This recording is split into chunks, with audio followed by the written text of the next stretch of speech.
दिवस मना रहे हैं।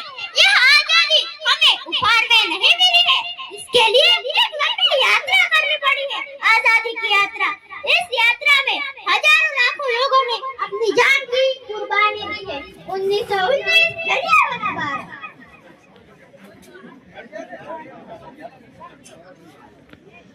आज हमारे बैसाखी का दिन है, लेकिन पूरा पंजाब बैसाखी नहीं मनाएगा। हम सब बैसाखी नहीं मनाएंगे।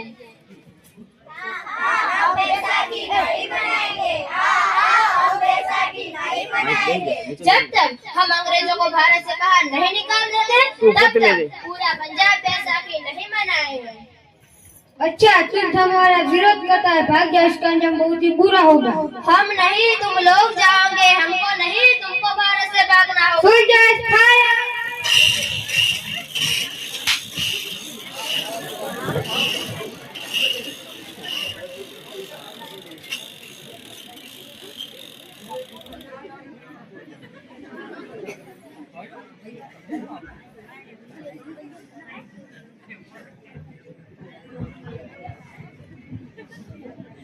यह जमीन हमारी, यह धरती हमारी, यह खेत हमारे। अभी थोड़ी देर पहले हमारी ये फसलें लहरा रही थी, पर इन अंग्रेजों ने हमारी ये फसलें बर्बाद कर दी। अंग्रेजों ने एक ही झटके में इन सब फसलों को काट दिया। अंग्रेजों, तुम्हारे इन अत्याचारों से हम डरेंगे नहीं, तुम्हारे इन अत्याचार का बदला लेकर रहेंगे, हम आजादी लेकर रहेंगे। जलियांवाला बाग हर हिंदुस्तान की आंख बंद कर गया। इस कांड में कितनी मासूमों की आंखें जल गई, का कत्ल कर दी गई। जलियांवाला बाग के हत्याकांड ने आजादी के आग में घी देने का काम किया। मासूमों, औरतों, बच्चों की दर्द बड़े चीखें और सिसकियां गला गूंज बनकर उठी। लाला लाजपत राय, भगत सिंह, राजगुरु, सुखदेव, शहीद क्रांतिकारी ने भारत की इस जमीन से विदेशी दलितों को निकाल फेंककर समस्या को मजबूत कर ली। 8 अप्रैल 1929 लाला लाजपत राय के मृत्यु में साइमन कमीशन के खिलाफ एक भारी जुलूस निकाला गया।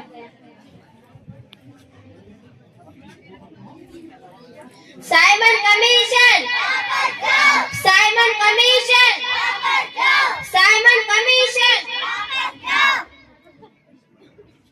बेवकूफी तुम्हें हमें समझ में नहीं आती है। Simon commission, Simon commission, Simon commission. इसको 30 लाठी चार्ज करो।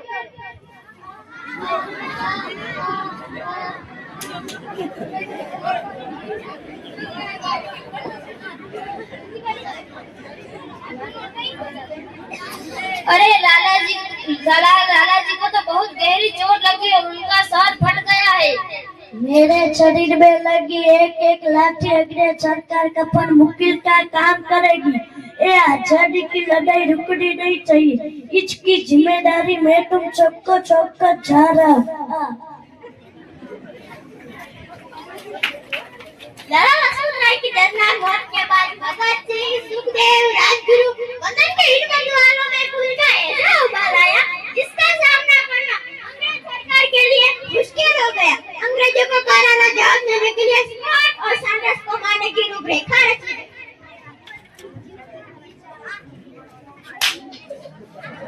सेंटर्स मारा गया, चारों तरफ हड़का मचा था, दीवारों पर लिखा था लाला जी की मौत का बदला ले लिया गया है। भगत सिंह समेत सभी वहां से फरार हो गए। 8 अप्रैल 1929 दिल्ली में ब्रिटिश सरकार की लेजिस्लेटिव असेंबली की बैठक में 2 बम धमाके की आवाज सुनाई दी। इन धमाकों ने अंग्रेजी हुकूमत को हिलाकर रख दिया। इस नाक को अंजाम देने वाले भगत सिंह, राजगुरु और सुखदेव ने अपने आप को अंग्रेजों के हवाले कर दिया। 1930 को अदालत ने अपना फैसला सुनाया।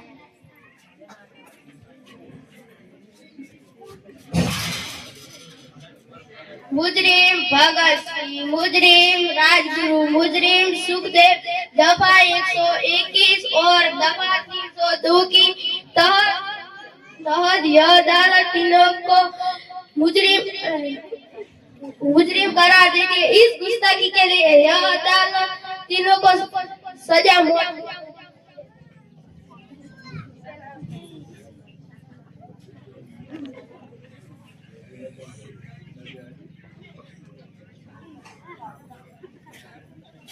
सरफरोश की तमन्ना अब हमारे दिल में है, देखना है जोर कितना बाजू कातिल में।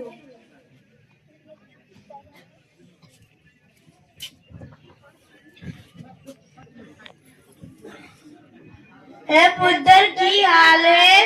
तेरा मैं चंगा हूँ माँ, फिक्र करने की कोई गल नहीं। पुत्र मेरा दिल तेरी तरह पत्थर दिल नहीं होगा। तेरी यह गला सुन के मेरा कलेजा फटे जा रहा है। माँ मेरा दिल के पत्थर जैसा नहीं है, मेरा दिल एक देश प्रेम परसत का दिल है जो मेरे देश के जज्बे को ताकत देता है। माँ जो तू रोई तो मैंने तकलीफ हुई है। सोच तेरा पुत्र आज शादी करने वास्ते जा रहा है, बस फर्क इतना है कि घोड़ी पर नहीं फांसी पर चढ़ने जा रहा है। पुत्र भगत तू इतनी छोटी उम्र में हम सबको छोड़कर चला जाएगा। तूने जिंदगी में देखा ही क्या है पुत्र? मैंने अपनी माँ देखी जिसने मुझे एक ही बात बताई कि बेटे देश के लिए एक बार मरना 100 बार जन्म लेने के बराबर होता है।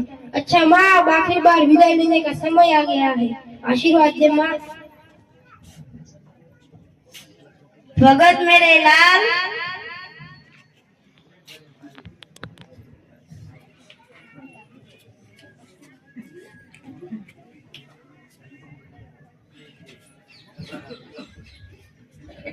लाल भगत जी तुम्हारी कोई आखिरी ख्वाहिश? डबल माइक दो की। मेरी आखिरी ख्वाहिश ये है कि हम तीनों के हाथ खोल दिए जाए। हम तीनों एक दूसरे से गले मिलना चाहते हैं, उनके हाथ खोल दिए जाए।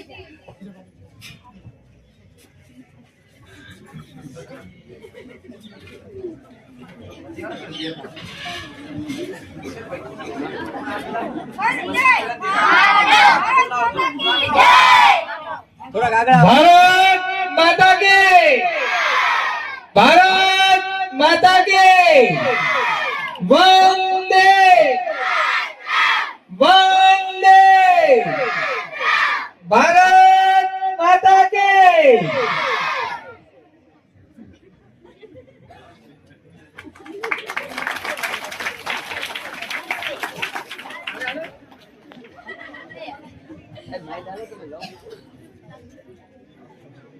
देश के हर नौजवान के मन में आजादी की नई उमंग हिलोरे लेने लगी। अंग्रेजों भारत छोड़ो का नारा जोर पकड़ रहा था।